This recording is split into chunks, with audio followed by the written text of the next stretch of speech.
Good afternoon, everybody, and welcome along to the latest CfHAS seminar on this very hot day. Today, we have Graham Bloor, who is a former colleague at Edge Hill University and recently finished his PhD at the University of Lancashire. And this talk is taken from his PhD and concerns the philosopher Whitehead and one of the leading process philosophers. And yeah, I can see the title of Graham's thesis was Whitehead, Process Philosophy and Non-Human Animals, a Case for Ethical Veganism.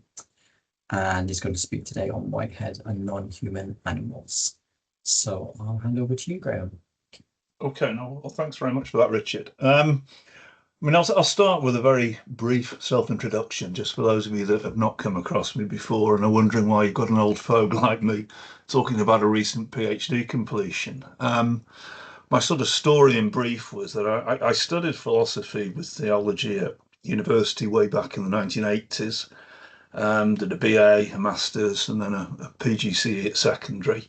And then for some reason, lost in the annals of time, I retrained as an accountant and lectured and taught that for 31 years, the last 11 years in HE at Edge Hill. And in the last couple of years, I started doing a part-time PhD, which when I retired a few years ago, I thought, what the hell, I might as well finish off. So that's my excuse for being imposed on you this afternoon. Now, if we turn to the subject matter today, I thought I'd start with a couple of opening quotations, which are referenced in the poster that Richard kindly put together and distributed. The first one is by a guy called Charles Hartshorne, who, after Whitehead, is probably the second best known philosopher in process thought. He's also responsible for taking it in a bit of a theological direction, which I think has probably turned off a few people, particularly in UK philosophy departments over the years. This is what he had to say, that British culture and academic life produced the greatest speculative mind of this century, Whitehead. Produced him and then largely ignored him. Oh, well. I just like the quirkiness of the quotation, but it flags just how much Whitehead is a neglected figure, particularly in his native UK. And the second quote is from Bertrand Russell, who was a former student of Whitehead's and also a long-term collaborator, writing Principia Mathematica together over more than a decade. This was his summary. Whitehead's philosophy was very obscure. There was much in it that I never succeeded in understanding. So if Bertrand Russell, a close friend and confidant, can't understand it, what hope have the rest of us got? It's not much of a positive note, I suppose, but we'll see. I mean, first of all, let's just explore in a bit more detail some of the reasons why Whitehead's thought has often been ignored, especially in his native UK. So, three possible reasons. First of all, Whitehead very much fell outside the intellectual philosophical mainstream of his peers. UK philosophy in the 20th century was dominated by analytical and linguistic philosophy. Whitehead unapologetically wrote speculative philosophy. He produced a system of general ideas in terms of which every element of our experience could be interpreted. It was as ambitious as it was far-reaching. But in a philosophical world obsessed with the likes of Wittgenstein, it was not in some ways the best form of self-promotion, the way that he went. Also, secondly, Whitehead was a professional mathematician for over 40 years. He comes at things from a individual perspective, and because of that sort of mathematical and physicist background, his work has been described as notoriously difficult by Brian Henning, for example, a modern process thinker. And also, Whitehead up sticks and moved to the US in 1924 when he was already 63, which is my age. There's hope for the rest of us, perhaps, but I don't think I'll be getting offered a chair in philosophy at Harvard anytime soon. Whiteheadian process thought, therefore, has had much more influence in the US, and it is fair to say that it's a significant subsector within both American philosophy and theology. Now, Overall, it's fair to say, probably for an accumulation of those reasons, that Whitehead's influence has therefore been much more limited in his native UK than in the US. It's also incidentally pretty big in China these days, where I'm told they've got over 30 process centres, but perhaps a topic to explore on another occasion. Now, it's difficult to condense this difficult thinker into 20 slides, but I've picked out what I think are three of the key central features of his philosophy. And what the next few slides do is basically just explore these in a bit more detail. The first one, events or occasions are the fundamental constituents of reality, not particles of inert matter. I mean, a lot of the sort of prompt for Whiteheadian thought comes from quantum theory, basically. And this idea that these sort of happenings, to use Heisenberg's term, or events, are what makes up reality, rather than the old sort of Newtonian materialist view that it's built up of particles of inert matter. Now, related to that, Whiteheadian thought is panpsychist or panexperientialist in nature. That's how he saw reality. So panpsychism, of course, means mind is everywhere. Panexperientialism means experience is everywhere. I prefer the latter term because I think panpsychism, along with, animism, for example, tends to be misunderstood. People think you're saying that, stones are sat there thinking about things. We're not. We're saying that there's a whole range of experience, from the minutiae of quantum events and that indeterminacy that happens within them, right the way through a range of levels, up to, certainly in our knowledge, sort of the more developed non-human and human animals. So experience or mind didn't suddenly emerge like materialists say. It's always been there. It's just developed in its complexity and central organization as we've gone through evolution. And then thirdly, reality is comprised of an interrelational complex of events. Reality is entangled. We are sort of temporary configurations of the same reality, and we're much more interrelated than, sort of the detached particles of Newtonian matter would ever have implied. Now, as I say, if we look at each of these in a bit more detail in turn. So first of all, the first one, events or occasions are the fundamental constituents of reality, not particles of inert matter. So the slide starts with a couple of quotations directly from Whitehead. So actual entities, also termed actual occasions, he uses those two terms interchangeably, are the final real things of which the world is made up. He recognizes in the same work that modern physicists see energy transferred in definite quanta. Now, just to explain here, I've got a bibliography, a couple of slides at the back of this presentation deck. 1978 is actually the corrected version of Whitehead's magnum opus, Process and Reality, which was originally written back in 1929. So he's picking up the early new science of the 20th century, and in particular, quantum theory. Now, in quantum theory, these events are discrete happenings. They go from one spatio-temporal location to another, seemingly without traversing the space in between them. So, reality is made up of these definitive little discrete quanta of energy, and he ultimately makes that the basis of his system. Hence, reality is made up of these momentary, discrete actual entities or occasions in a process of change. Now, when we talk about a process of change in process thought, that isn't something that happens to some underlying, enduring entity or thing. Change is probably better described as a phenomenon even of impermanence in all things, rather than something that happens to some sort of underlying substance. Now, I'll explain that a bit further on the next slide as we move on to the second key feature. Reality is panpsychist or panexperientialist in nature. Again, we start with a quote from Process and Reality. The final facts are all alike, actual entities, and these actual entities are drops of experience, complex and interdependent. Now, for Whitehead, therefore, our subjective experience is primary. It grounds what is real. It is it is a universal foundational feature within a holistic psychophysical reality.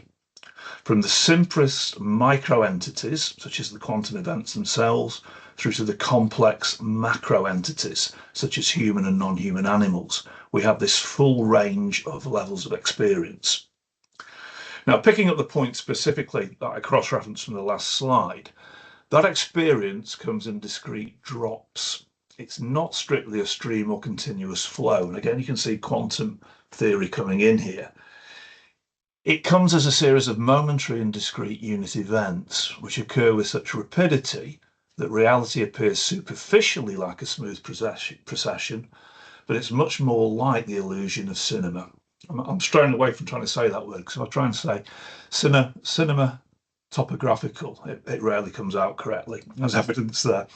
So again, that links in with quantum theory, this idea of quantum jumps by electrons from one level to the next. So that's our second key feature. The third one is that this reality comprises an interrelational complex of events. So again, the quote, these actual occasions or actual entities, the foundation of reality for Whitehead, are further said to be complex and interdependent. So the whole of reality is intimately related and entangled. Each novel individual occasion feels all previous occasions. Now, a technical term which I'm going to talk about in a moment that Whitehead uses is this idea of prehension. So Whitehead uses prehension and feeling more or less synonymously.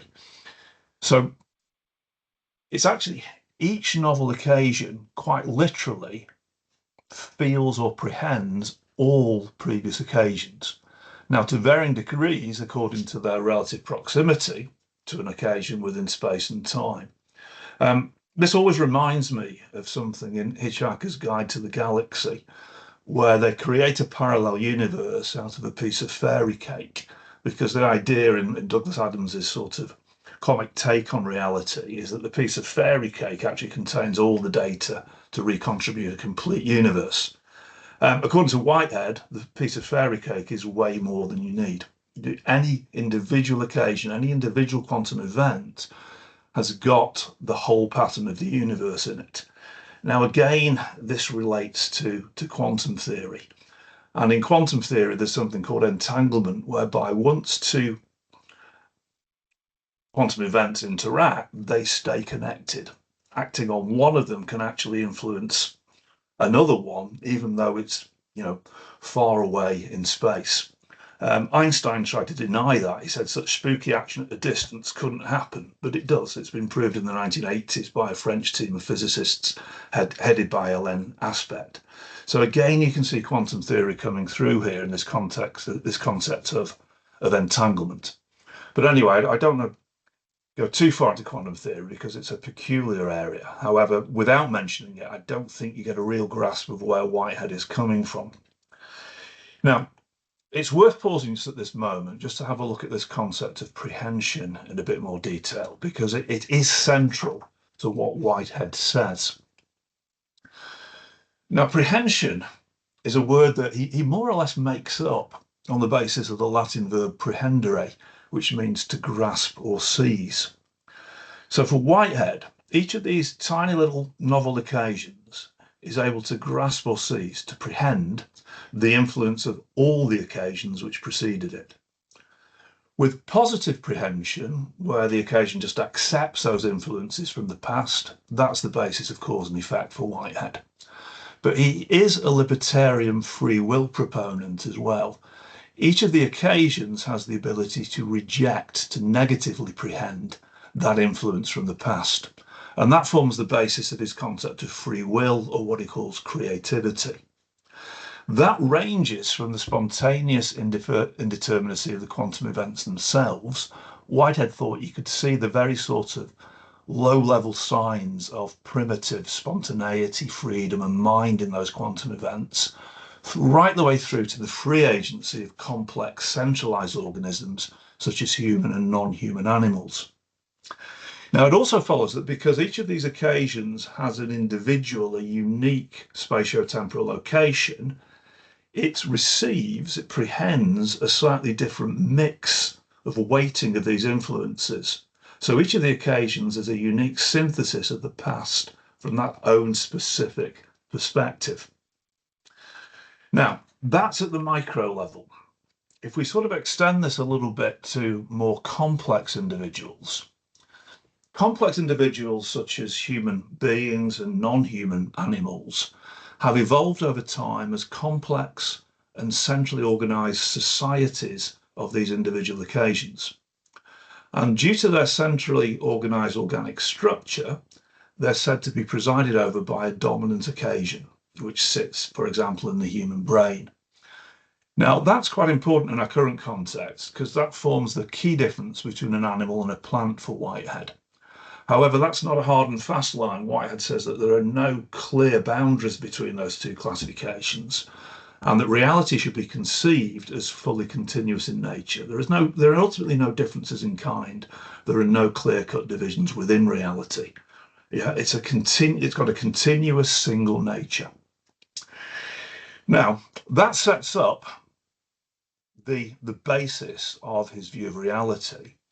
We then need to sort of develop how that fits in with a sort of ethical theory, and more specifically, how that fits in with the ethical considerability of non-human animals. Now, the first point to note here is that Whitehead never actually wrote a systematic or comprehensive ethics or moral philosophy. I mean, a lot of his academic career was devoted to mathematics. As his philosophical interest developed as a mathematician, he turned naturally to areas such as logic, philosophy of science, and metaphysics, the study of the ultimate nature of the physical world. And when he actually produced his first big philosophical work, Process and Reality, he was already 68 years old, so he simply didn't have time to develop a full ethics. However, all of his work contains ethical references and discussions, and that's especially true in later works such as Adventures of Ideas and Modes of Thought from the 1930s. So I would hold, and many would agree, that it is possible to develop a philosophical ethics from his writings.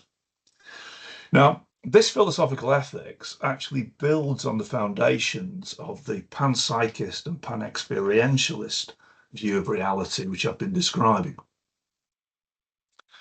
Now, again, let's start with a quotation. I mean, value, Whitehead tells us, this is in Religion in the Making, is inherent in actuality itself. Everything has intrinsic value. It is the ultimate enjoyment of being actual. The actuality is the enjoyment, and this enjoyment is the experiencing of value. Now, you have to bear in mind that Whitehead was a Victorian, so he does sort of write in this flowery, slightly abstract style at times. But what he's saying here is that from the process perspective, all of reality is alive with subjectivity. It all, to some degree at least, has its own aims and interests, and therefore its own intrinsic value. And in very simple terms, for something to be moral in the Whiteheadian cosmos, it has to have a positive impact on subjective experience. For it to be immoral, it has a negative impact on subjective experience. However, in Whitehead's interrelational reality, those experiences never occur in isolation. Remember, we're entwined or entangled with the rest of reality. Hence, we can't just consider the intensity of individuals' experience. We've also got to consider what Whitehead calls the harmony of subjective experience. So what do these two terms mean? Well, you could spend a lifetime researching them, to be honest, trying to pick through Whitehead and develop theories of what exactly he means. He talks about intensity of experience as requiring contrasts within its content. These contrasts create greater depth and richness, which enhance the significance and strength of that subjective experience. I mean, in Process and Reality, Whitehead uses the analogy of an amplifier, which would have been, state-of-the-art technology in his day. And he uses this analogy of an amplifier to express how intensity increases in complex organisms such as human animals and non-human animals. So it's about the quality and depth of experience, its intensity in the individual, but also it's about harmony. Harmony involves balance, and mutual adaptation between different elements within subjective experience. Now, this is a difficult concept because he uses harmony to talk about the experience within an individual subject, him or herself, between subjects between themselves, inter se, through to the level of the cosmos as a whole, and within the sort of dominant theistic tradition in process thought, within the divine, therefore. So in a sort of putting that together, in a cosmos that is bound together by feeling, by a sort of prehensive, entangled, universal empathy, each occasion of experience feels or prehends all previous occasions of experience to varying degrees according to their proximity in space and time. We can't just look at the quality of the individual's experience, we've got to look at the impact on the wider harmony of the whole. Now, I'm conscious I've thrown quite a bit at you at that point, and there's a lot of sort of ideas that will be new. So at this point, I just wanted to sort of pause for reflection a little bit and maybe relate it to areas of philosophy that you might be more familiar with. I mean, first of all, in relation to environmental ethics, I mean, it's clear from Ness's own writings, such as Ecology, Community and Lifestyle, that he was familiar with Whitehead's own writings. I mean, he directly references Whitehead in that work in relation to the subjective quality of experience and man's inseparability from nature, such that Ness tells us an I-thou is impossible. So Whitehead's concept of harmony is a possible, maybe a probable influence on Ness's deep ecology, and his emphasis on transcending the self and achieving self-realization with a capital S. So I mean, Brian Henning, for example, develops this idea in Whiteheadian thought and talks about it being an ecstatic interpretation. Ecstasy means literally stepping outside the self, outside the body. And Ness also talks about how there's a sort of relational total field image, I think is the phrase he uses, in which organisms are seen as knots in the field of intrinsic relations. Now, these knots in the field of intrinsic relations are very similar in essence to Whitehead's dominant occasions. You know, in these complex organisms, we get this centralization, this knot that is created, which then controls the organism as a whole. However, we can't overstate this parallel because Ness's deep ecology doesn't share process philosophy's panpsychist or panexperientialist context. And one of the arguments for process philosophy in this context is that it actually has the ability potentially to reconcile environmental and animal ethics, because it doesn't have any need to distinguish between sentient and non-sentient reality. All of reality is ultimately sentient to some degree at least. So, you know, you think about some of the debates with Callicott and Sagoff, etc., about there being a division between these two schools of thought. Process philosophy attributes value on the same basis ultimately to all reality. So we can value the environment and the animal, human and non-human, on the same basis.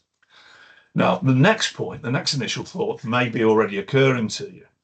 If that's the case, if we have the same basis of value to all reality, does that create a possible problem for a Whiteheadian case for veganism? Well, here it's important to remember that although reality is continuous in nature, Whitehead does have a distinction between animals and plants. Animals are more centrally organized, they're more complex. They are controlled by a dominant occasion. So that gives us the basis, at least, to make a distinction between the moral, the ethical considerability of animals and plants. So on those lines, it seems to follow, to me at least, that animals, both human and non-human, are particularly intense and high quality centers of the subjective experience, which is pan, which pervades reality.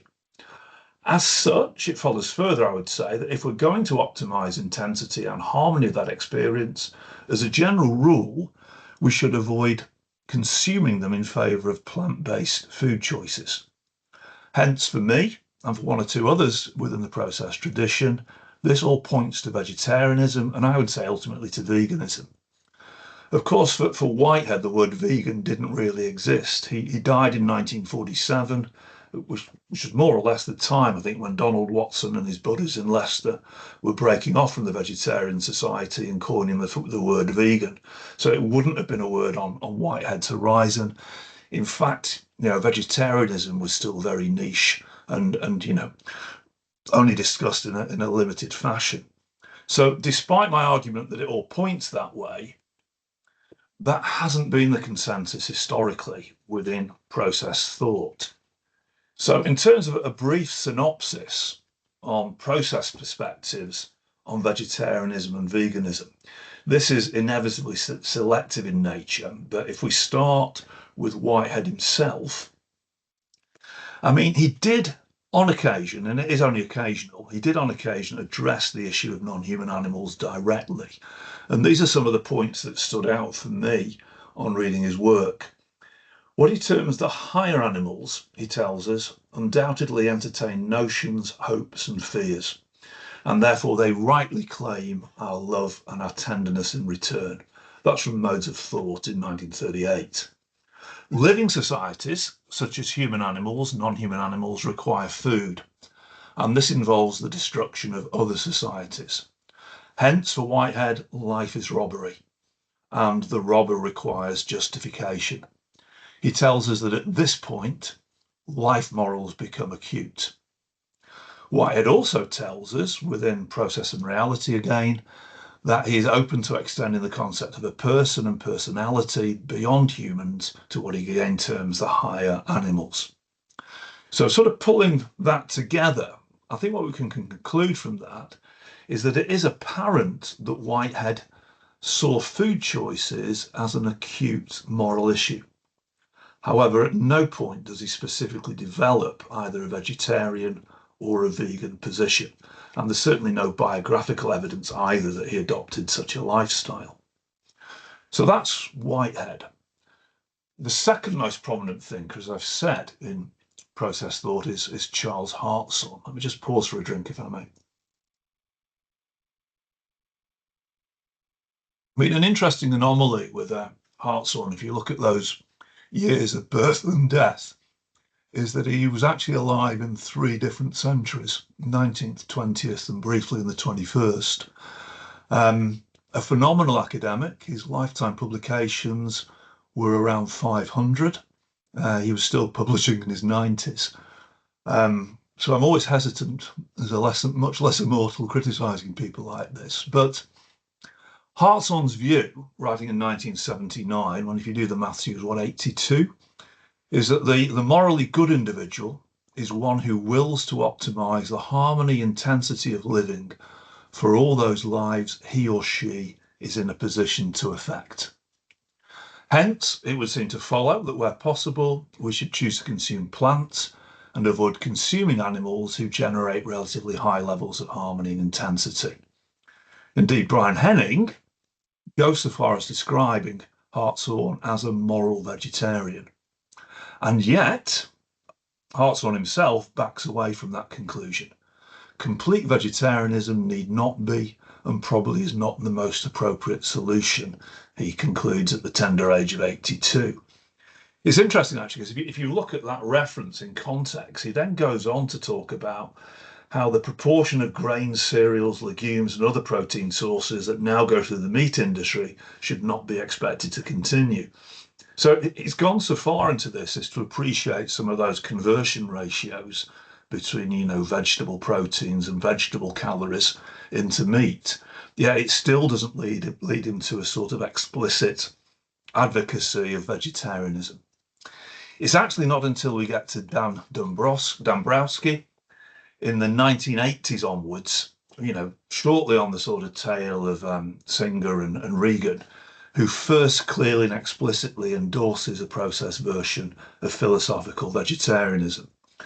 Now, Dombrowski's a bit of an intellectual hero of mine. He was part of the inspiration for the thesis, to be honest, because what I try to argue in the thesis is that Dombrowski's arguments are mostly valid, but he should actually be advocating veganism, not vegetarianism. So he was born in 1953. He's still going. He's an emeritus professor at Seattle these days. He's also the editor of the main journal still, called Process Studies. I felt quite privileged actually because he was my external examiner and took criticism very graciously. Now, it's Dombrowski that offers the most developed case for vegetarianism based on Whiteheadian and Hartsonian philosophy, on process philosophy, if you like. Now, his position is based on two arguments which will be very familiar to people, well versed in the debate around animal rights and animal ethics. He has an argument from sentiency and he has an argument from marginal cases. And there's nothing too revolutionary here. I think the arguments both work well in a process context. But, his argument from sentiency, for example, asserts the right of any being that can feel pain or which values its life not to have pain or death inflicted on it unnecessarily. That's particularly when the mode of dying is premature or painful or ugly. Dombrowski concludes, therefore, that the rearing and slaughter of animals for food results in unnecessarily suffering, and we should abstain from the consumption of meat. Now, the argument from sentiency does, I think, have a particularly firm foundation in Whiteheadian thought because we've got this universally sentient cosmos. Now, his argument from marginal cases holds that there is no characteristic which all human beings possess, including the so-called marginal cases of humanity, which is not also possessed by the higher animals. Hence, if the marginal cases of humanity deserve respect, then so do animals. So the argument from marginal cases also conforms with the continuity of the pan-experientialist process cosmos. It holds that there is no quality or attribute possessed exclusively by all human animals which might provide a basis for the inherent moral superiority of human over non-human animals. However, when you read this as a vegan, it immediately throws up a few questions and considerations. These really were the sort of two mainstays of my discussion and criticism around Dombrowski's position. There's strong empirical evidence, as most of us know, that dairy and egg farming results in unnecessary suffering, pain, and premature death, which is both painful and ugly. I go into this in some detail in the thesis. I spend a whole chapter on sort of the empirical case for this. And I argue that that is actually unavoidable under vegetarianism, and that unsustainable levels of consumption of land, water, plant protein and calories exist if we were ever to actually transition to a global vegetarian diet. Then, on more specifically process lines, I argue that if indeed we are to optimize harmony intensity of living for those lives we're in a position to affect, I'm paraphrasing Hartshorne from an earlier slide there, that is not going to be achieved through the exploitation and commoditization of the lines of dairy, cattle and poultry. I even sort of cited Singer's definition of speciesism as a prejudice or attitude of bias in favour of the interests of members of one's own species and against those members of other species. It seems difficult to me to argue that vegetarianism isn't speciesist in that it implicitly at least condones dairy and poultry farming, and we're exploiting another species for our own benefit. As a result, it's fair to say that some process thinkers have therefore moved towards a vegan position. Now, both of these thinkers are US based. Brian Henning, his main area of research is environmental philosophy and ethics, but inevitably he does discuss non-human animals on occasion. He tells us that this moral obligation in process thought to maximize harmony and intensity of experience and promote peace requires us to adopt a plant-based diet. Brianna Donaldson is a little bit more niche than Henning. She actually does a comparison of process philosophy and Jainism and its ethic of non-violence, and states that she lives towards veganism and vegan advocacy, that a plant-based diet forms part of the revolutionary planetary transformation that we currently require, and that she tries to avoid dairy and cheese. The language is a bit hesitant here, you're sort of reminded of the Nike motto, aren't you? Just do it. What's the problem, really? Why talk about moving towards and, trying to avoid dairy and cheese? But anyway, that's what Donaldson says. That's how she expresses her position. I mean, arguably the most explicit and developed statement of veganism within processed thought is from a guy called Jan Dekkers, of Dutch origin, but has been based at Newcastle University for years. He advocates what he calls qualified or minimal moral veganism as the default position for the majority of human persons. What he means by that is veganism which is qualified or minimized by circumstances where eating animals might be justified. The sort of, typical example that he would give for this would be an Inuit, where there are no adequate alternative food sources available in Antarctica, Arctic, or the Arctic tundra. There are, however, it's fair to say, some anomalies in Dekker's position. He actually rejects and criticises Dombrowski's argument from marginal cases and maintains that our ethics must be in keeping with what he calls our natural inclinations to favour our own species. And he openly describes his position, therefore, as a form of weak anthropocentrism or speciesism, which is bizarre terminology for a vegan to use. I think we can probably agree. From a process perspective, for me, that view surely does not conform with a process cosmos in which all entities are fully continuous with each other, in which there are no clear cuts or decisions. That's certainly the position I argued for in process thought. Rather, my own conclusions and view are that a position which extends Dombrowski's arguments and principles from vegetarianism to veganism represents a more coherent position for process thought. So, pulling this together a little bit, I mean, based on what I've been able to cover on today's presentation, I would maintain that Whitehead's system conforms well with the new physics of the 20th and 21st centuries, in particular quantum theory. It's more up to date than a lot of materialist philosophies, which are still based on historical Newtonianism, on, inert particles of matter flying around and colliding in a container view of space. No, for Whitehead, he's much closer to the new physics, and he sees space and time as this sort of interrelational complex. Further, in his attribution of intrinsic value to all reality, I would hold that Whiteheadian ethics provides a consistent approach to the moral considerability of both animals and the environment. It has the potential, at least, to bridge that gap between those two schools of thought.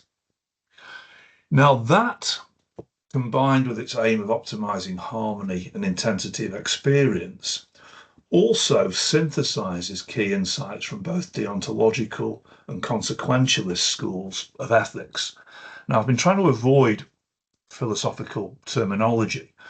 All I mean by this is that it focuses on both the inherent value, a typical emphasis in deontology, and consequentialist ethics outcomes, optimizing harmony and intensity. I think the name Claire Palmer is probably one which a lot of people will be familiar with in the current context. I don't know if you're aware, but Claire Palmer's doctoral thesis was on process ethics and environmental ethics. And she's more critical of process ethics than I am. What she actually argues is that process ethics is a form of utilitarianism in its aim to actually maximize harmony and intensity, and therefore the enjoyment of the Godhead, the divine. Now, that thesis was her first major publication as a book as well, was the basis of her first published book. And that kicked off quite a debate in process studies between Claire Palmer, Dombrowski, and another prominent philosophical proponent of process thought called John Cobb. What the response was from the process school here was that she missed that deontological emphasis and the value which is attached to every element of reality. And what's difficult in ethics is actually balancing those two schools of thought. So, again, that's a sort of an interesting dimension to this. It is quite a complex view of ethics. You can't just classify it as consequentialist or utilitarian. Now, my ultimate conclusion was that as particularly intense and high quality centres of subjective experience, which is pan, which pervades reality, we should, as Whiteheadians, ultimately choose veganism and avoid consuming animal products in favour of plant-based choices if we are indeed to optimise the intensity and harmony of this experience. So I am conscious I've covered a lot of ground there, and if you've got questions, perhaps I can spend some time clarifying or developing one or two of the ideas that you may not have fully got your head around on first hearing. But I think that's brought it in just about on time. At that point, let's sort of pause and see if I could answer any of your questions. Okay, thank you. Thanks so much, Graham. That was a really clear outline of what is potentially quite a complex area of philosophy. And I appreciate there's more detail available that can be given in a relatively short presentation. I've got certainly a question or two, but does anybody else want to ask a question?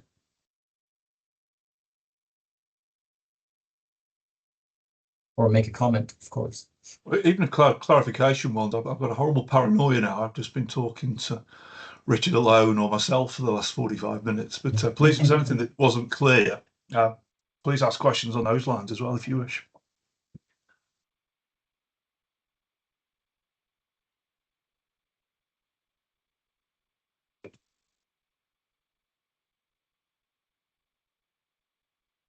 I can just say a few things. I mean, it did occur to me. I think you said that Whitehead was a friend of Bertrand Russell. Was that right? Yeah. He actually taught him. He has quite an illustrious number of students. He also taught the economist Keynes. He taught the logician Quine.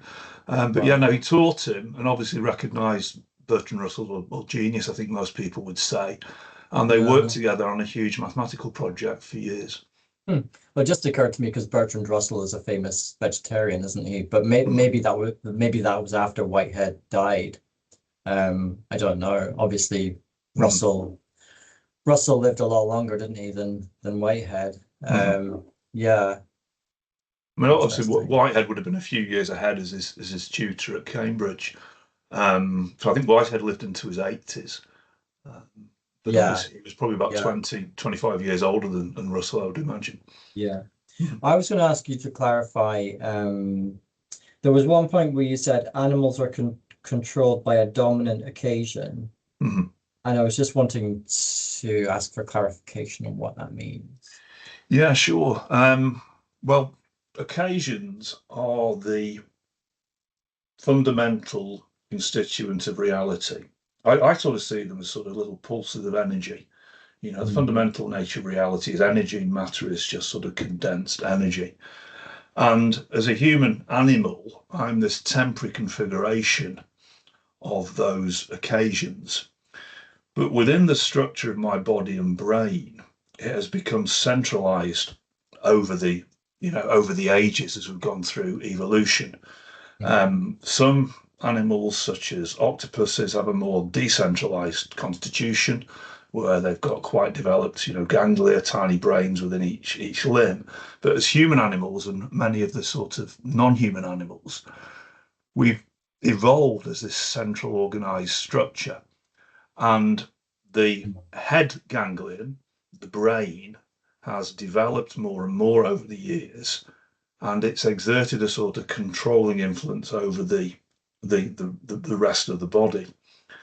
So we've got this sort of central focus within that type of organism, such that one occasion, it's literally one occasion, because remember, each occasion contains the whole of the universe in it. This is one of the peculiar quirks of quantum theory. That occasion is where my personal identity and consciousness lies. One of the chapters in the thesis is on this. I had an article published in Process Studies on it. And that occasion, through a sort of centralized dominant nexus within the brain, therefore exerts influence in a sort of reciprocal way through the rest of the body. I've suggested that Ness's knots in a field are a similar idea, basically, that as we evolve, we get this sort of concentration in a particular area, and that's sort of the nature of the dominant occasion. It has some interesting philosophical implications as well, because it gives a unique centre for consciousness as well. Was that any better that time? Yeah, no, that clarified what it meant. Yeah.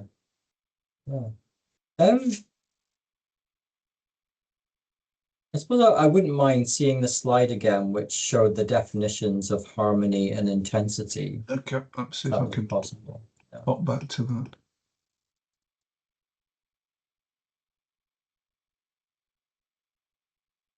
Oh, sorry, one too quickly. There you go. Yeah. Okay.